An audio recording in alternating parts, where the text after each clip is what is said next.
Good morning everyone, আপনারা সবাই কেমন আছেন? আমি খুব ভালো আছি। এখন টাইম হয়েছে 10:40। তো কিছুক্ষণ আগে আমার ছেলের ক্লাস শেষ হলো, তো তারপরে আমরা ব্রেকফাস্ট করলাম, ছেলেকে খাওয়ালাম, আমরা খেলাম। তো আজকে আমাদের ব্রেকফাস্টে হয়েছিল রুটি আর আলু চচ্চড়ি। তো ব্রেকফাস্ট আমাদের কমপ্লিট।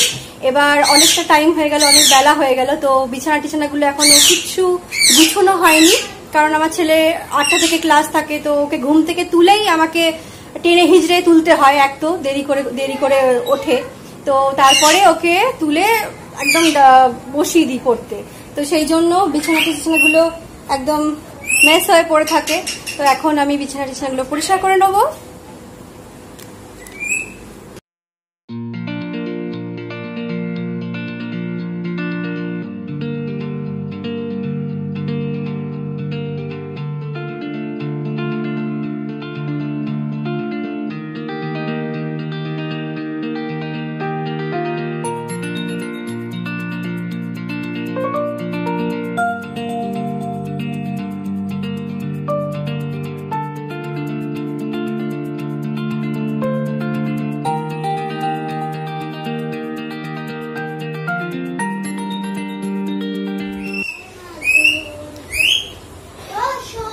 এখন চলে এসেছি চা নিয়ে, ব্রেকফাস্টের পর চা।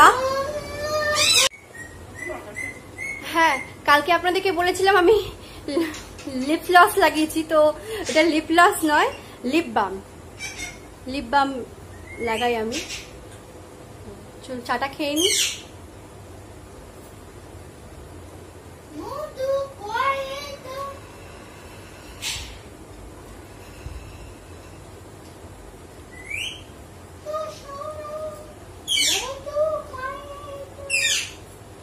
এখন নিনি এখন খেলা করছে, সব ট্রেন নিয়ে খেলা করছে বসে বসে।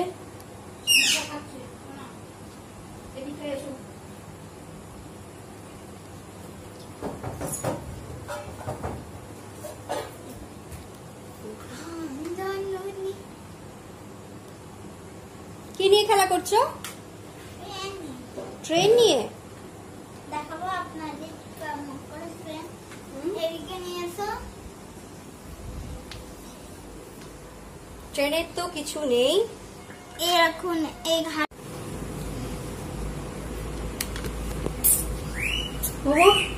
এই ট্রেন নিয়ে খেলেছে। এর ট্রেনের তো অর্ধেক পার্ট নেই।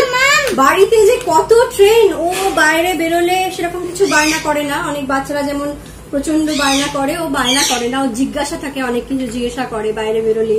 মাম এটা কি, বাবা এটা কি, এটা কেন, এটা কি জন্য, কি থেকে হচ্ছে। তো এইসব কোশ্চেন গুলো করে। কিন্তু একটা জিনিসের প্রতি ওর প্রচন্ড ট্রেন। তো বাড়িতে যে কতগুলো ট্রেন মানে ভাবতে পারবেন না। তো অনেকগুলো বাড়িতে ট্রেন আছে। তো সেই ট্রেনের অর্ধেক কোনোটা ভাঙা, কোনোটা নেই। তো এইরকমই অবস্থা করে ও রেখে দেয় ট্রেনে। তবুও বাইরে বেরোলেই ওকে ট্রেন নিতে হবে। জানি তো খুব ছোট ছিল যখন একবার, তো আমি শখ করে, যে সব বাচ্চারা রথ টানে, তো আমি শখ করে ওর বাবাকে বলি যে তুমি একটা রথ এনে দাও, ছেলেকে দিয়ে টানাবো। তো আমি পুজো টুজো করি, বাড়িতে পুজো টুজো করে ওকে দিয়ে রথটা টানাই।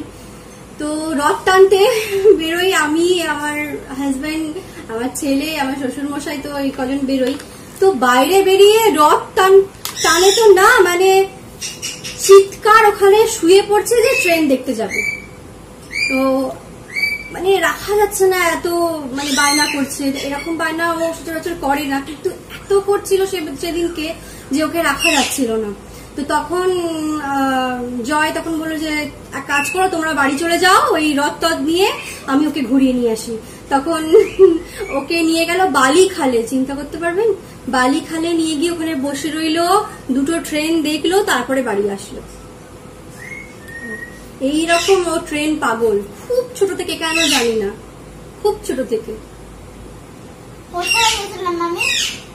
সেই বালি তখন তুমি অনেকটা ছোট, তখন বাবা নিয়ে গেছিল বালিখালে, ওখানে গিয়ে বসিয়ে রেখেছিল তোমাকে অনেকক্ষণ ধরে।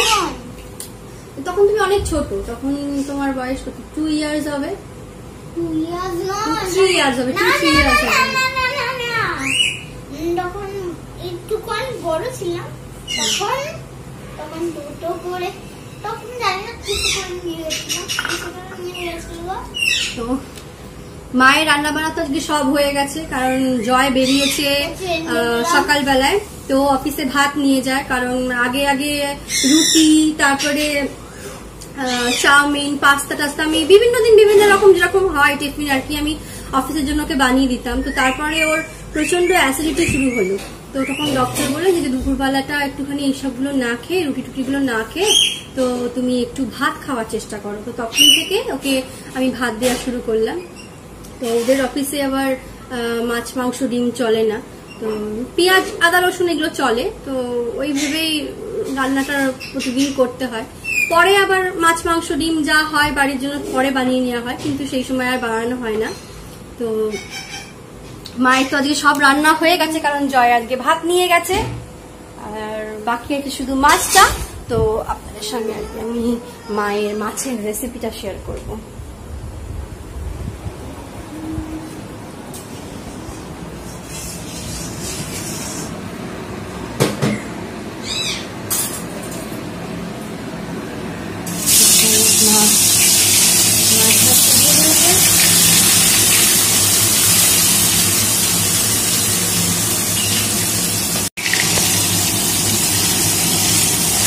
মা মাছ ভাজতে বসিয়ে দিয়েছে এখন।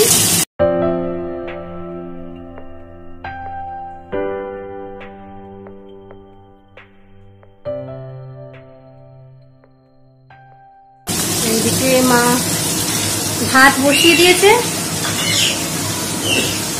আর এদিকে মায়ের তৈরি হয়ে গেছে আলু ভাজা,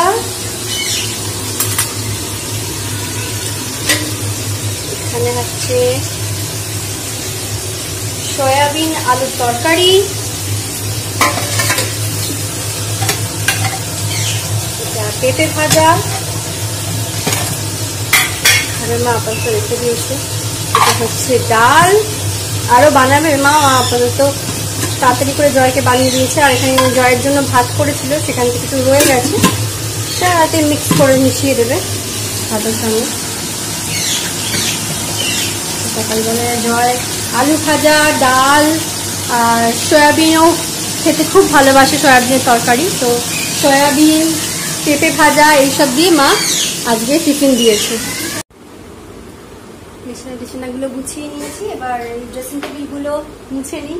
ড্রেসিং টেবিলে একটু পরিষ্কার করে ধুলে পড়ে, তো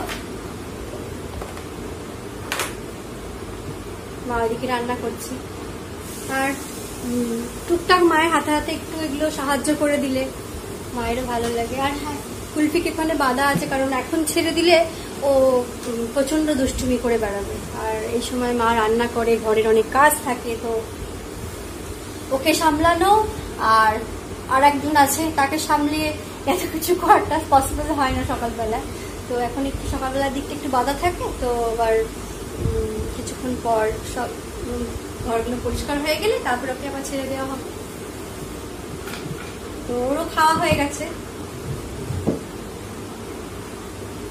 কালকে আপনাদের বললাম ওয়েদারটা ভালো আছে, দেখুন আজকে আবার সেই সকাল থেকেই বৃষ্টি, আর বলছে নাকি বৃষ্টি আজকে বাড়বে, জানি না কি হবে। পুজো বলে মনে হচ্ছে বলুন তো, এই সময় মানে কত সুন্দর আকাশটা থাকে, পেজা পেজা মেঘ থাকে, দেখলেই মনে হয় যে মা আসছে মা আসছে, কিন্তু এখন আর মনে হয় সেই পুজো আসছে বলে বোঝাই যায় না। এই যে বিশ্বকর্মা পুজো চলে গেল, কিছু বুঝতেই পারলাম না।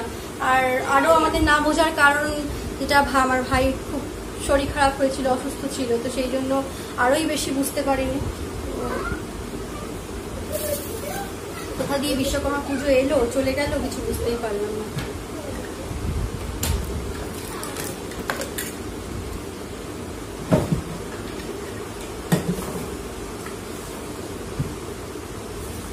আর আমারও বাড়ি যাওয়ার সময় এগিয়ে আসছে যত, মনটা খারাপ হয়ে যাচ্ছে। আসি না ঠিক থাকি ওখানে, যে যখন ভাবি এখানে আসবো, মারা বলে আয় আয় আয়, তাহলে আর ডেকো না, তো ভালো লাগছে না, এখন আর যাবো না। কিন্তু আবার যখন আসার সময় হয় তখন মানে মনটাও খুশি খুশি থাকে, জামা কাপড় প্যাকিং করা, এই আসবো, বাড়ি যাব। কিন্তু আবার যখন এখান থেকে যেতে হয় তখন মনটা খুব খারাপ। আর এবার তো আমার অনেকদিন থাকা হলো। আগে আমার এত থাকা হতো না, আমার বাচ্চাটা হওয়ার পর থেকেই আমার বাপের বাড়িটা মানে আরো বেশি থাকা হচ্ছে, কারণ এখন তো স্কুলটা বন্ধ, সেই জন্য থাকা হচ্ছে। স্কুল স্টার্ট হয়ে গেলে তখন তো আর পসিবল নয় এতদিন করে এখানে থাকাটা, সেই জন্য যতদিন স্কুল না শুরু স্টার্ট হচ্ছে ততদিন একটু আনন্দ করে নিই।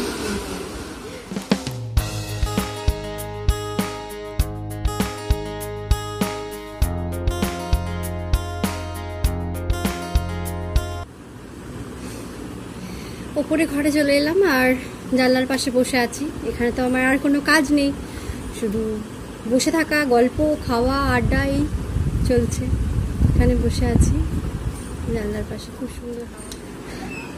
দেখুন বৃষ্টি হচ্ছে এত, কিন্তু গরম কিন্তু কমছে না। গরম কিন্তু যেরকম ছিল সেরকমই আছে, গরম কিন্তু কমছে না একদম। ফ্যানটা বন্ধ করে দিই, কোনো কাজ নেই আমার, বসেছিলাম চুপচাপ। আর সিঁড়ি ওঠা নামা করতে না আমার খুব কষ্ট হয়, বারবার সিঁড়ি ওঠা নামা আমি করতে পারি না, খুব কষ্ট হয়, হাঁপিয়ে যাই।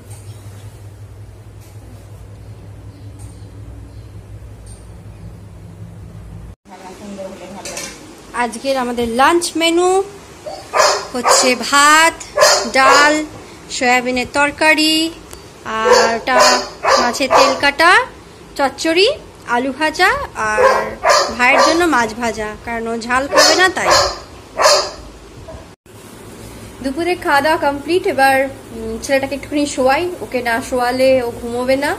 আর আমারও একটু শুতে হয় দুপুরবেলাটা, না শুলে বিকেল থেকে আবার মাথা যন্ত্রণা শুরু হয়ে যায়। একটা খুবই একটা বাজে অভ্যাস আমার, ঘুমোই না কিন্তু এমনি একটু শুই, বিছানা শুই, একটু টিভি দেখলাম, একটু মোবাইল দেখলাম, একটুখানি ওইভাবে একটুখানি সারা দুপুরটা একটু কাটিয়ে নিই, না হলে বিকেল থেকে আবার খুবই মাথা যন্ত্রণা হয় আমার। তো সমানে কনস্ট্যান্ট মায়ের সঙ্গে দুষ্টুমি করে আমার দিকে তাকিয়ে দেখছে যে মাম কি করছে, তো হাসছে আবার। যাচ্ছি আমি, ওকে আমি শোয়াই। খাওয়া দাওয়ার পরে একটু জোয়ান না খেলে না ঠিক ভালো লাগে না। আর এই জিনিসটা আমার ছিল না, যখন থেকে আমি কনসিভ করি তখন থেকে আমার এই বাজে অভ্যাস বলুন এটা লেগেছে। কারণ তখন এত মোটা ওষুধ খেতে হতো, আমার ভীষণ ভমিটিং ফিলিং হতো, আর গা গুলো তো ভীষণ, তো সেই জন্য এটা রেডি করে রাখতাম পাশে সঙ্গে সঙ্গে। তো ওষুধগুলো কাপ করে মুখে ঢুকিয়ে দিয়ে এটা চট করে এরকম ডিবে খুলে একদম মুখে নিয়ে একদম খেয়ে নিতাম তাড়াতাড়ি করে, যাতে গা গুলোটা একটু কম হতো। তো তখন থেকেই এটার একটা বাজে অভ্যাস আমার লেগে গেছে। তো এটা দুপুরবেলা একটুখানি মানে না খেলে ভালো লাগে না।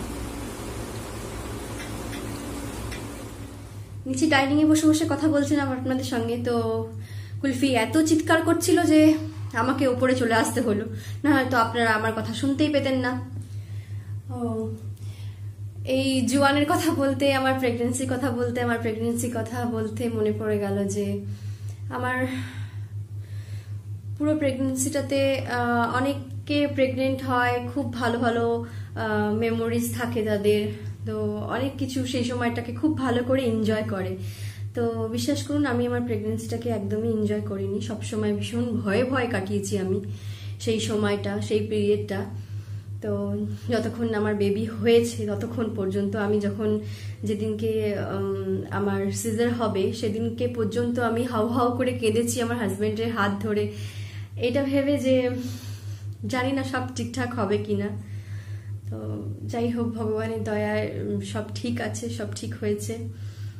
তো আমার এর আগেও আমার নিনি হওয়ার আগে আমার অনেকগুলো মিসক্যারেজ হয়ে গেছিল, তো অনেক কিছু সমস্যার মধ্যে দিয়ে আমাকে যেতে হয়েছিল আমার ফুল প্রেগনেন্সিটাতে। অনেক কিছু, এক একটা ইঞ্জেকশন আমাকে প্রায় 1,500 টাকা করে এক একটা ইঞ্জেকশন, যেটা কোথাও পাওয়া যেত না। আমি যেখানে যে ডক্টরের কাছে আমি দেখাতাম, তো ওনার ওখানেই যে নিচে ওষুধের দোকান ছিল সেখানেই পাওয়া যেত একমাত্র। তো আমার হাজবেন্ড ওখানে অফিস থেকে ওইখানে যেত, গিয়ে ওখান থেকে মেডিসিনটা কালেক্ট করে ওটাকে বরফের মধ্যে দিয়ে ভালো করে প্যাকিং করিয়ে তারপরে এখানে নিয়ে আসতো। আমি এখানে চলে এসেছিলাম যেহেতু আমি একটু রেস্টে থাকবো বলে, কারণ ওখানে থাকলে আমাকে কিছু না কিছু করতেই হতো।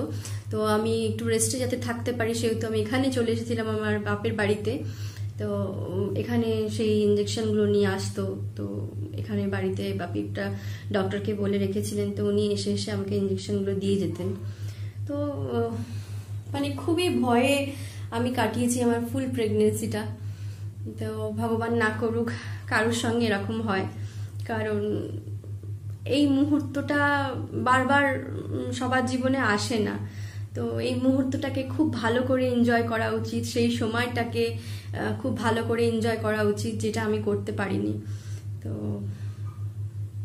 ঠিক আছে, তাতে আমার কোনো দুঃখ নেই যে আমি যে কষ্টটা করেছি সেই কষ্টটার যে মানে আমি ফল পেয়েছি, এটাই আমার কাছে বিশাল ব্যাপার। তো আপনাকে আমি বলেছিলাম না আমি ঠাকুরকে বিশ্বাস করি, তো সত্যি আমি সব সময় শুধু ভগবানকেই স্মরণ করেছি আর তাদেরকে স্মরণ করেছি সব সময়। আমার প্রেগনেন্সিটা নিয়ে কোনোদিন বলবো, ফুল প্রেগনেন্সিটা নিয়ে কোনোদিন আপনাদের সঙ্গে সবকিছু শেয়ার করব। তো চলুন, আমার ছেলে বসে আছে নিচে, আমি ওপরে চলে এসেছি এখানে ওপরে গল্প করতে আপনাদের সঙ্গে। আর নিচে বললাম না আপনাকে, কুলফি প্রচন্ড চিৎকার করছিল, তো আপনারা আমার কথা শুনতে পেতেন না, তো সেই জন্য আমি ওপরে চলে এলাম আপনাদের সঙ্গে কথা বলার জন্য। তো বোধহয় এখনো নিচে মায়ের সঙ্গে মানে লাফালাফি করে যাচ্ছে। তো ওকে ঘুম পাড়াই, তারপরে আবার আপনাদের সঙ্গে দেখা হচ্ছে বিকেল বেলায়। তো আপনাদের সঙ্গে তো আর একজনের পরিচয় করে দিইনি, এটা হচ্ছে আমাদের জেঠিমা, আমার মায়ের হেল্পিং হ্যান্ড। জেঠিমা না থাকলে তো আমার মা অচল একদম। তো জেঠিমা সকালবেলায় আসে আবার বিকেলবেলা আসে, তো আমার মায়ের সঙ্গে সারা দিনটা থাকে, আমার মাকে প্রচুর হেল্প করে জেঠিমা।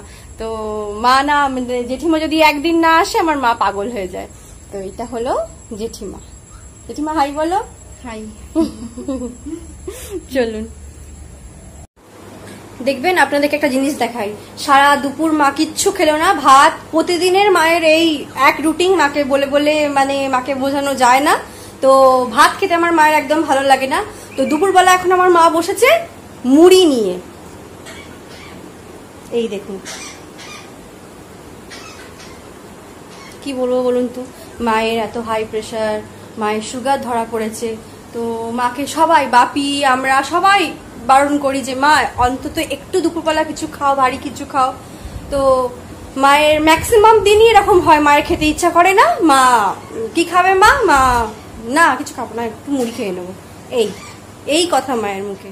গুড ইভিনিং এভরিওয়ান, এখন বাজে সন্ধ্যে 6:30 আর বাপি এই অফিস থেকে এলো, আপনাদেরকে দেখালামই আমি। বাপি এই অফিস থেকে ঢুকছে, এখনো জামা কাপড় চেঞ্জ করেনি। আর এই যে দুষ্টু বাচ্চাটা যেমন মানে দুপুরবেলায় দেরি করে, এমনি উঠতে দেরি করবে, আর রাত্রিও তাই শুতে দেরি করে। তো যাই হোক, তো এখন উঠলো। বাপির কাছে আইসক্রিমের ডিমান্ড ছিল আজকে, তো আইসক্রিম পেয়ে গেছে ও। থ্যাংক ইউ দাদা। থ্যাংক ইউ দাদা, ওয়েলকাম। চলুন আপনাদেরকে আমি আজকে আমার কিছু জিনিস দেখাতে চাই আমার বাপি। তো এটা আমার কাছে ভীষণই গর্বের জিনিস, অন্তত আমার কাছে, জানি না আপনাদের কাছে কতটা হবে। আমি ভীষণই প্রাউড ফিল করি একটা মেয়ে হিসাবে। তো তারই কিছুটা অংশ, মানে সবটা যা যা মানে ছিল এত জিনিস তো এখানে ধরাতে পারিনি, তারই মধ্যে কিছু যেটা ধরাতে পেরেছি, তো সেগুলি আপনাদের সঙ্গে শেয়ার করছি। চলুন, এগুলো হচ্ছে আমার বাপির পাওয়া, অ্যাচিভ করা।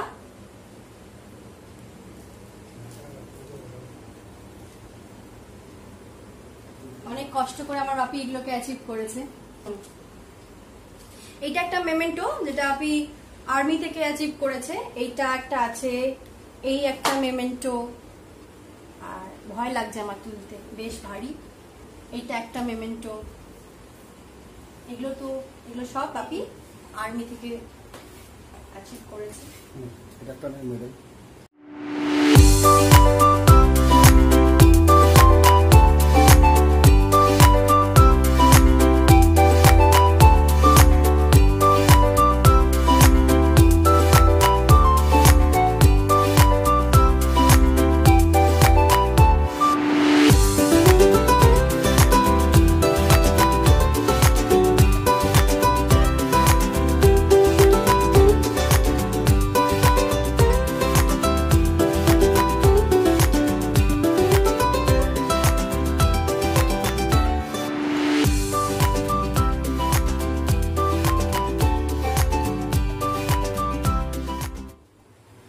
চলুন আপনাদেরকে আরো একটা বাপির গিফট দেখাই, যেটা হচ্ছে আর্মিতে থাকাকালীনই না বাপি, আর্মিতে থাকাকালীনই বাপি প্যারাশুট জাম্প হয়েছিল। সেই প্যারাশুট জাম্পে বাপি ফার্স্ট হয়েছিল না, এটা এমনি একটা গিফট দিয়েছিল ওখানে প্যারাশুট জাম্পে।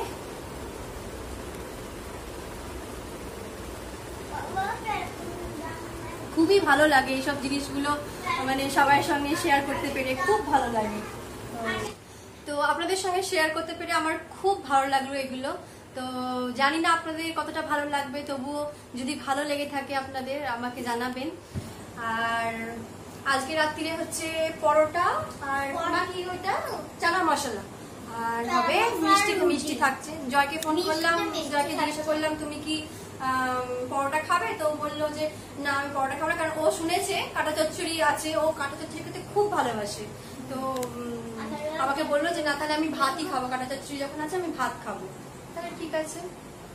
আগে তো আপনাদেরকে আগেই বলেছিলাম যে ওদের অফিসে নিয়ম নেই মাছ মাংস ডিম, পেঁয়াজ আদা রসুন সব চলে, কিন্তু মাছ মাংস ডিমটা চলে না। তো সকালবেলার দিকে ওর মাছ মাংসটাও খাওয়া হয় না, বাড়িতে থাকলেও মানে মাছ মাংস ডিম যাই হোক সব রাত্রে হয় আমাদের। তো আমার ছেলের জন্য আমার জন্য একটু বানিয়ে নিই সকালবেলায় ও বেরিয়ে যাওয়ার পর। তো চলুন মাকে একটু হেল্প করে দিই। বলছি মা আমি মজাটা মেখে ফেলি না রে বাবা, আমি করবো কেন গো, তুমি সবসময় এরকম করো না, আমি করে নেবো করে নেবো। আমি যদি করি তো কি হয়েছে, তাই চানা মশলা করে নিই আমি। না না দেখুন, দেখেছেন তো কিছুতেই মা করতে দেবে না, সব নিজে করে। আমি কতক্ষণ লাগবে তো আমি যদি তোমাকে একটু হেল্প করি, তোমার শরীরটা ভালো নেই, আমি একটু হেল্প করলে কি হয়েছে, তাড়াতাড়ি এগিয়ে যাবে। পারবি না, খালি পারবি না, মা কিছু বললেই বলবে তুই পারবি না। এই চলছে। তো চানা মশলাটা আমি করে দিই আজকে। বাবা বলে চানা মশলা করবে, তাহলে সবাই খেয়ে নিয়েছে। চানা মশলাটা আজকে আমি করে দিই। তোর বাবা যদি চানা মশলা কেন চানা মশলা করতে পারবো না? না করার কি আছে? মুরগির মাংসের ঝোল এর মতো হয়ে যাবে, চানা মশলা ঢালবো ওখানে গিয়ে পড়বে। চানা মশলা কি মশলা দেবে? চানা মশলা কি মশলা দেবে? চানাটা প্রথমে জলে ভিজাতে হবে, জলে ভিজানোর পর জল ছেঁকে নিতে হবে। এবার আদা রসুন পেঁয়াজ, ঠিক আছে, আদা রসুন পেঁয়াজ ওটাকে কষতে হবে। কষে একটুখানি নুন একটু চিনি দিয়ে একটু ভালো করে কষো, কষার পর একটু টমেটো দাও, হ্যাঁ টমেটো দিয়ে কষে নাও। কষে নিয়ে এবার যদি নারকোল থাকে নারকোল দাও, একটু নারকোল গুঁড়ো দাও বা দিয়ে কোনোতে দিয়ে ভালো করে কষো। কষে এবার হালকা জল ঢেলে দাও, ঠিক আছে। জল ঢেলে দিয়ে ঠিক স্বাদ অনুসার চেক করো না নুনটা কত বেশি হয়েছে কি না হয়েছে। যদি তোমার চানা মশলার ইয়ে থাকে, মানে করার পর যে স্বাদ অনুসার নুনটা চেক করে দেখে না, সেটাও আমি বলে দিলাম। হ্যাঁ ওটা চেক দেখতে হবে তো। আমি অল্প নুন দেবো প্রথমে, তারপর চেক করবো ঠিক হয়েছে কিনা।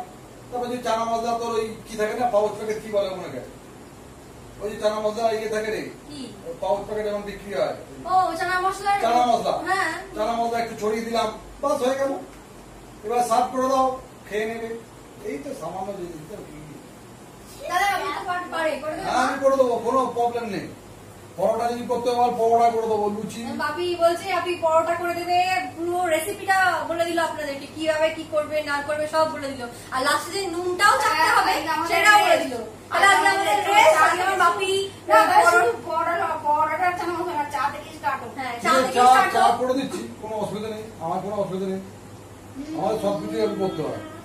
আর যারা লুচি বেলতে পারে না তাদের জন্য একটা ভালো টিপস দেবো।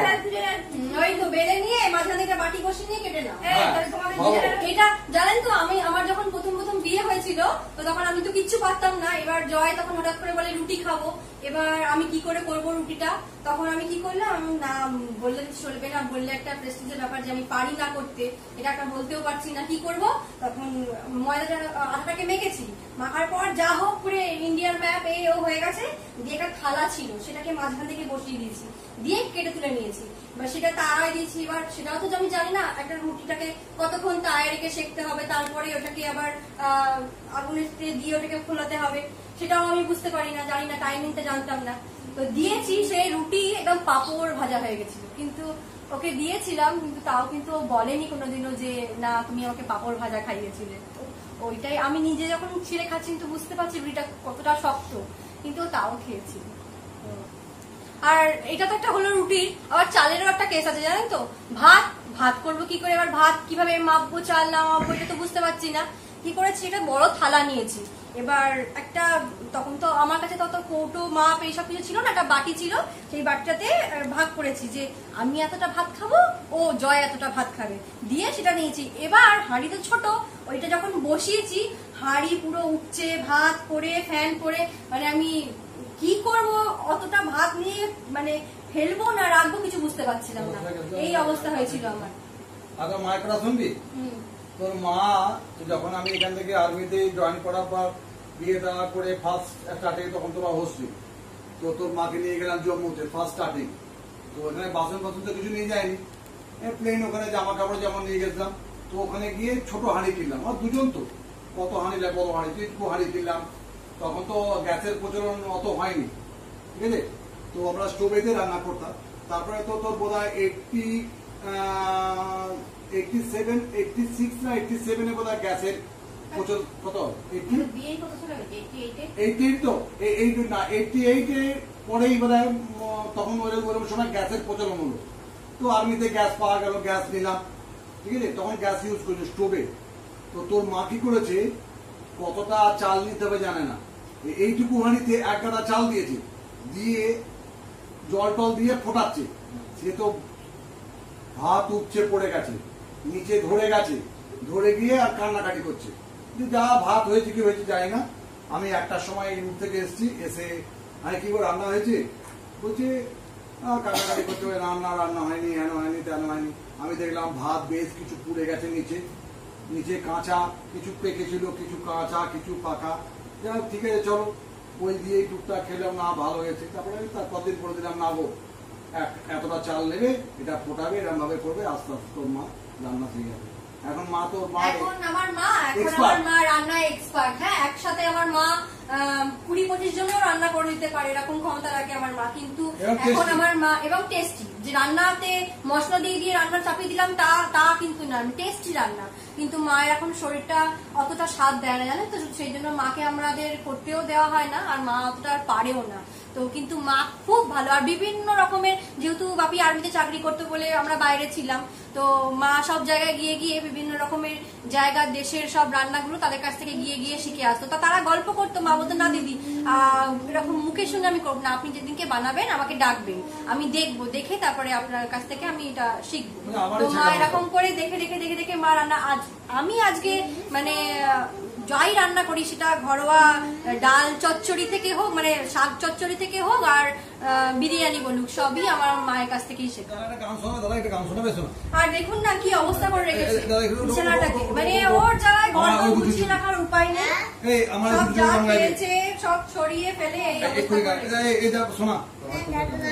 চলুন, মা মাঝখান থেকে চলে গেলে চা বানাতে, মা আসুক, তারপরে আবার আমাদের আড্ডা জমবে। আড্ডা এখন কিছুই না, এটা আমাদের দাঁড়ান না, লক্ষ্মী পুজো হবে, তখন সেই ব্লগটা আপনারা দেখতে পাবেন। আমার 2 পিসিমণিরা আসবে, 2 পিসি না, আমার একটা পিসিমণি এখানে কাছে থাকে, সে আসতে পারবে। আর বড় পিসিমণির বাড়ি তো অনেক দূরে, সেই তো যার নামটাও ভুলে যাচ্ছি আমি, বাঁকুড়া, সরি নামই ভুলে গেছি জায়গা। তো বাঁকুড়া পিসিমণি অত দূর থেকে আসতে পারবে না, যদি কোনোদিনও আসে তাহলে আমার বড় পিসিমণির সঙ্গে নিশ্চয়ই আপনাদের পরিচয় করিয়ে দেবো। তো দাদা, বৌদি, সবাই একসাথে, আমার মাসিমণিরা সবাই যখন একসাথে হয়ে যখন হই হবে, তখন আপনারা দেখতে পাবেন আসল আড্ডা কাকে বলে। এই তো গানটা শোনাবে। ওই যে নিধি এখন বায়না করছে একটা গান শোনাবে আপনাদেরকে। চলে এসো। গান শুনতে চো, আমি গানটা খুব ভালো লাগে আমার কিন্তু। এখানে বসো। আমার গানটা সবচেয়ে ফেভারিট গান, ওর গলায় খুব শুনতে ভালো লাগে আমার। নমস্কার বলো। নমস্কার, আমি একটা গান গাইবো। নামটা বলে দাও তোমার। ওর নাম রেয়াংশ। রেয়াংশ বর্মন। বর্মন। ও গো তোমার আকাশ দুটি চোখে আমি হয়ে গেছি তারা। এই জীবন ছিল নদীর মতো দিশাহারা। এই জীবন ছিল নদীর মতো দিশাহারা। বাজিও না। ওগো তোমার আকাশ দুটি চোখে আমি হয়ে গেছি তারা। এই কাজে ছিল এই জীবন ছিল নদীর মতো দিশাহারা। এই জীবন ছিল নদীর মতো দিশাহারা। দিয়ারা ওগো তোমার আকাশ দুটি চোখে আমি হয়ে গেছি তারা। আমি হয়ে গেছি তারা। এই গানটা কোথা থেকে শিখেছে জানো তো? দেখো পুরো বিস্কিট খেয়েছে, মুখে পুরো চকলেট লাগিয়ে রেখে দিয়েছে। এই গানটা না ওই আমার মা অ্যানিভার্সারির সময় ওই ফেসবুকে ভাই, হ্যাঁ ফেসবুকে ভাই ছেড়েছিল এই গানটা দিয়ে। তো সেইখান থেকে শুনে শুনে শুনে শুনে ও গানটা মুখস্থ করেছে। ও নিজে নিজেই সব গান শুনে শুনে শুনে শুনে মুখস্থ করে ফেলে। মামাটা গান গা, তুই শোনা একটা, ছেলেদের শোনালো, তুই তো শোনা। আমি কি গান গাই? আমি আর না, গাও। গান টান করি না। আমি অনেক বছর আগে গান টান করতাম। যাও, তাহলে যাও। আজ প্রায় 13 বছর গানের সঙ্গে আমার কোনো রকম মানে হারমোনিয়াম বলুন, আমার কোনো রকম তার সঙ্গে কোনো লিঙ্ক আপ নেই। তো যাই হোক একটা শোনা হ্যাঁ, একটা। তো গলা গেছে ভেঙে, সুর তাল লয় সব নষ্ট হয়ে গেছে। তো আমি কি কি যাও করব? শোনা, তাই শোনা একটা ভালো। সামনে পুজো আসছে, তাহলে একটা ইয়ের গানই গাই। পুজোর গানই গান। হ্যাঁ গানটা বাজলো। বাজলো তোমার আলোর বেণু, মাতলো রে ভুবন। বাজলো তোমার আলোর বেণু। আজ প্রভাতে শেষ রোশনে খুলে দিল মন। বাজলো বাজলো বাজলো তোমার আলোর বেণু। বাজলো চালাতো। ব্যাস এইটুকুনি। দেখতেই বুঝেই মানে শুনে বুঝতেই পাচ্ছেন যে চড়ায় আর গলা উঠছে না, গলা ভেঙে যাচ্ছে। তো এখন চড়াই তুলতে গেলেও কষ্ট হয়, গলায় কষ্ট হয়। এখন ভাবি যে কেন নষ্ট করলাম গানটা, মানে কেন গাইলাম না, কেন ছেড়ে দিলাম। তো ওর খুব দেখ গানে, ও নিজে থেকে, আমি কিন্তু কোনো জিনিসের জন্য ওকে প্রেশারাইজ করি না যে আমি এটা করিনি বা ওর বাবা ওটা করেনি তোমাকে এটা করতে হবে। তো তুমি নিজে যেটা তোমার ভালো লাগবে তুমি সেটা করো, আর যেটাই করবে না কেন সেটা মন দিয়ে করবে। তো ও দেখলাম যে ওর জানি না জেনেটিক ওয়াইজ হয়তো এসছে ওর মধ্যে, ও গানটাকে খুব ভালোবাসে, গান নাচ দুটো খুব ভালোবাসে।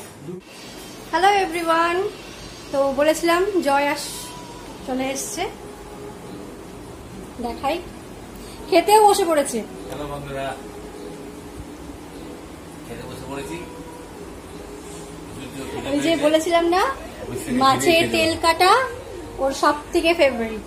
মাছের তেল কাটা যদি থাকে আর কোনো তরকারি সবজি কিচ্ছু লাগবে না, ওই দিয়ে ওর খাওয়া হয়ে যায়। তো সেই জন্য ও বলল যে আজকে ও ভাত খাবে, আর সবাই বসে পড়েছে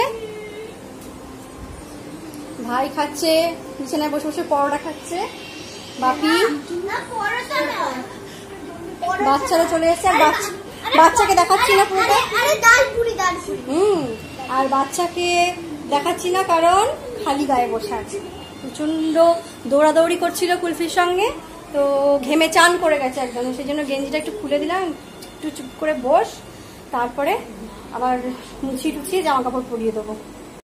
তো চলুন আজকের ভিডিওটা এই পর্যন্ত রাখছি, দেখা হচ্ছে আবার কোনো নেক্সট ভিডিওর সঙ্গে।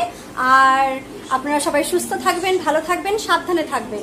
আর আজকে আমার ভিডিওটা শেষ করবে আমার ছেলে।